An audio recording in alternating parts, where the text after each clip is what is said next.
Video में हम जो पढ़ाई करने वाले हैं वो agriculture microbiology BSc agriculture third semester Raja Mahendra Singh University Aligarh के वाले विद्यार्थियों के लिए। सो प्यारे बच्चों, वीडियो ज़्यादा इंपॉर्टेंट है इसलिए आप पूरा वॉच करना। इस वीडियो में टॉप 15 क्वेश्चंस लेके आए हैं जो कल आपके एग्ज़ाम में लाभकारी साबित हो सकते हैं। कंटिन्यू करते हैं क्लास को, पढ़ते हैं क्वेश्चंस को। सो गाइज, मेरा पहला क्वेश्चंस है, नाइट्रिफिकेशन प्रक्रिया में सम्मिलित जीव है, यानी नाइट्रिफिकेशन क्रिया के लिए सम्मिलित जीव है वो कौन से जीव है।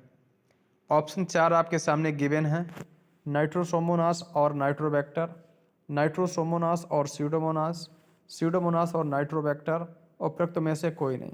तो प्यारे बच्चों, करेक्ट आंसर क्या होगा? नाइट्रोसोमोनास और नाइट्रोबैक्टर। बता दें आप सभी को मेरे प्यारे बच्चों, नाइट्रीकरण एक कैसी क्रिया है? तो नाइट्रीकरण एक ऑक्सीकरण क्रिया है बच्चों। क्या? नाइट्रीकरण एक ऑक्सीकरण क्रिया है, ठीक है ना। इस क्रिया के लिए प्यारे बच्चों कितना तापमान होना चाहिए? तो 32 से 34 डिग्री सेंटीग्रेड तापमान होना चाहिए। मृदा का पीएच कितना होना चाहिए? तो 6.5 से 7.5 पीएच वाली मृदा में नाइट्रीकरण क्रिया बहुत अच्छे से होती है, ठीक है ना। अब इस क्रिया में भाग लेने वाले जीवाणु बच्चों कौन से हैं? नाइट्रोसोमोनास और नाइट्रोबैक्टर। यानी जब अमोनिकल से नाइट्राइट में परिवर्तन हो जाए, किसमें? अमोनिकल से नाइट्राइट। जब अमोनिकल से नाइट्राइट में परिवर्तन होता तब जीवाणु काम कौन करता है बच्चों? तब जीवाणु काम करता है नाइट्रोसोमोनास। तब कौन सा जीवाणु काम करता है? नाइट्रोसोमोनास।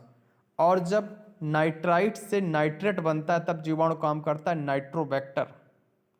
हम सभी लोग बच्चे जानते हैं कि जो अधिकांश पौधे हैं, जो ज़्यादातर जो पौधे हैं, अधिकांश पौधे जो मृदा से नाइट्रोजन को किस रूप में बच्चों लेते हैं? नाइट्रेट के रूप में।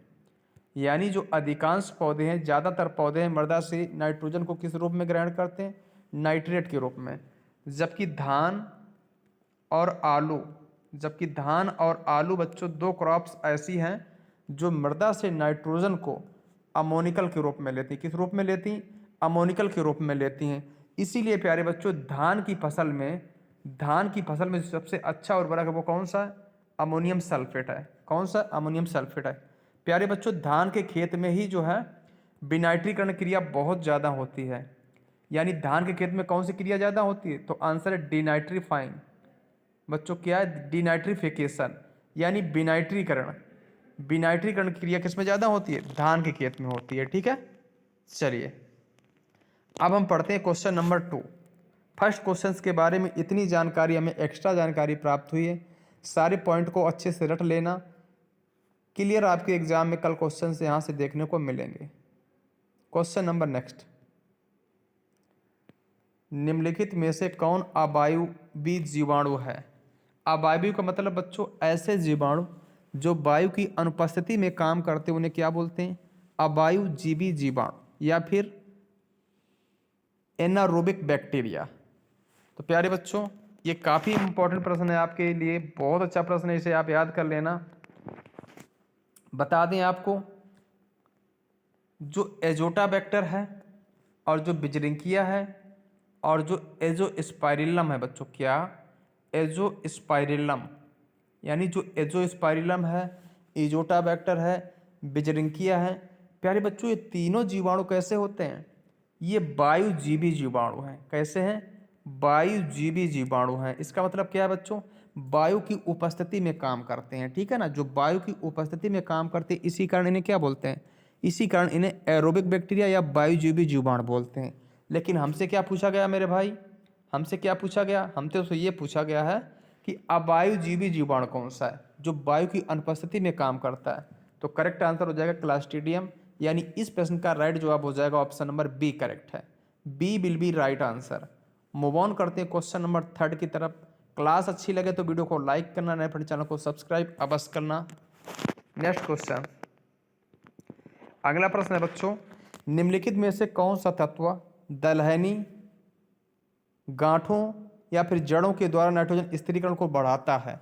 यानी कौन सा एक ऐसा एलिमेंट है जो वायुमंडल नाइट्रोजन की स्थिरीकरण में मदद करता है? वो कौन सा तत्व है बच्चों? मॉलिब्डेनम। यानी सी ऑप्शन राइट है। Molybdenum will be right answer है, ऑप्शन नंबर सी करेक्ट है मेरे भैया। कौन सा आंसर करेक्ट है? सी राइट है, ठीक है। एक और जानकारी बच्चों आपको बता दें कि दिशा एग्रीकल्चर एकेडमी के टेलीग्राम चैनल का लिंक डिस्क्रिप्शन बॉक्स में दिया गया है।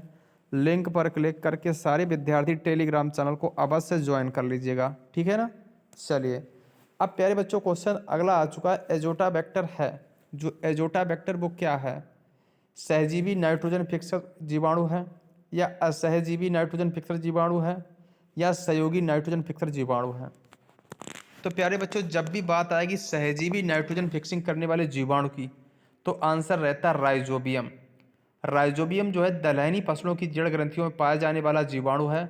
इसका काम होता है कि वायुमंडल में जो नाइट्रोजन उपस्थित है उसका स्थिरीकरण करना और पौधे को उपलब्ध कराना। तो सहजीवी नाइट्रोजन फिक्सर की बात करी जाएगी तो आंसर क्या होगा बच्चों? राइजोबियम होगा। लेकिन यार एजोटा बैक्टर के बारे में बात करी गई है। एजोटा बैक्टर बच्चों कैसा? असहजीवी है। एजोटा बैक्टर हो, है ना, या फिर एजोस्पाइरिलम हो बच्चों, क्या एजोटा बैक्टर हो या एजोस्पाइरिलम हो, ये सब कैसे होते हैं? ये सब असहजीवी जीवाणु होते हैं, ठीक है ना। एजोटा बैक्टर और एजोस्पाइरिलम बच्चों, एजोटा बैक्टर, एजोटा बैक्टर और एजोस्पाइरिलम बच्चों। एजोटा बैक्टर किस में पाया जाता है? जैसे अपना गेहूं है, कपास है ना, और मक्का है, इनमें एजोटा होता है। एजोस्पाइरिलम बच्चों किस में पाया जाता है? ज्वार बाजरा में। ज्वार बाजरा में एजोस्पाइरिलम देखने को मिलता है। तो इसका राइट जवाब हो जाएगा ऑप्शन नंबर सी करेक्ट है, ठीक है। Question number next.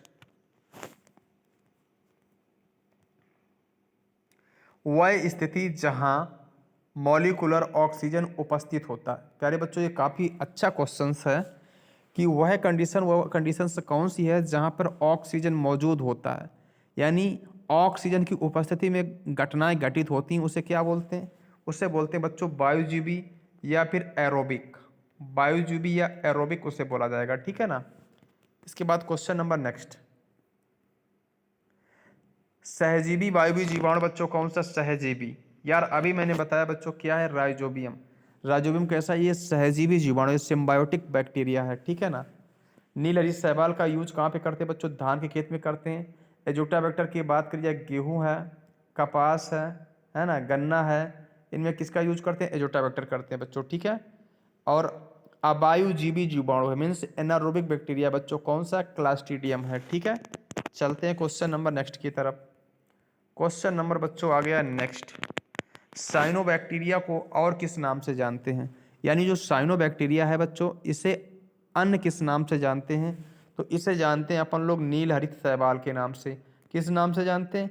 नील हरित शैवाल के नाम से जानते हैं। इसे ही बच्चों क्या बोलते हैं? इसे ही बोला जाता है बीजीए, मतलब blue green algae. Next question. Nitrogen स्थिरीकरण के समय दलहनी जड़ों का रंग लाल होता किसके कारण? ये काफ़ी इंपॉर्टेंट है, बहुत ज़्यादा इंपॉर्टेंट क्वेश्चन है कि जो नाइट्रोजन स्थिरीकरण के समय जो दलहनी फसल होती हैं उनमें जो रूट नोडल्स पाई जाती हैं, जड़ ग्रंथियां पाई जाती हैं, उनका रंग लाल किसी कारण होता है बच्चों? लाल। तो लेग हीमोग्लोबिन के कारण उनका रंग क्या होता है? लाल होता है, ठीक है ना। लेग हीमोग्लोबिन के कारण उनका रंग कैसा होता है? उनका रंग लाल होता है सर, ठीक है। चलिए भाई नेक्स्ट क्वेश्चन की तरफ चलेंगे। मृदा में सबसे अधिक संख्या किस सूक्ष्म जीव की है? प्यारे बच्चों बहुत अच्छा प्रश्न है, बहुत ही अच्छा प्रश्न है। मृदा में सबसे ज़्यादा संख्या किसकी होती है? तो सबसे ज़्यादा संख्या बच्चों किसकी होती है? जीवाणु की होती है। जो सॉइल है इसमें सबसे ज़्यादा जीवाणु पाए जाते हैं, फिर एक्टिनोमाइसीटीज पाए जाते हैं, फिर कवक पाए जाते हैं। ये कुछ घटता क्रम है। तो यहाँ पे राइट जवाब हो जाएगा option number C. C will be right answer. Question number next. Rhizobium leguminosarum से में गांठ में पाया जाता है। यानी प्यारे बच्चों कुछ राइजोबियम जीवाणु की प्रजातियां जो विभिन्न विभिन्न फसलों में अलग अलग काम करती हैं। तो जो राइजोबियम लेग्यूमिनेसेरम का मतलब बच्चों, लेग्यूमिनेसेरम का मतलब लेग्यूमिनेसी, यानी लेग्यूमिनेसी कुल में आने वाली जो फसलें होती हैं, जैसे दाल वाली फसलें, जैसे मटर है ना, चना है, इनमें जो नाइट्रोजन का स्थिरीकरण करता है वो कौन करता है? राइजोबियम लेग्यूमिनेसेरम। तो राइजोबियम लेग्यूमिनेसेरम जो बच्चों है मटर में राइजोबियम की प्रजाति है जो वायुमंडल में नाइट्रोजन का स्थिरीकरण करने का काम करती है। वहीं पे बात की जाए सोयाबीन की, सोयाबीन में कौन सा जीवाणु बच्चों काम करता है? राइजोबियम जपोनिकम। यानी सोयाबीन में जो जीवाणु काम करता है राइजोबियम जपोनिकम करता है, ठीक है ना। तो ये थे टॉप 10 क्वेश्चंस। आई होप आपको वीडियो पसंद आई होगी। यार वीडियो पसंद आया तो लाइक करने में कंजूसी मत करना, चैनल को सब्सक्राइब भी कर लेना, और कुछ सुझाव देने तो कमेंट बॉक्स में अपनी राय जरूर दें। Thanks for watching.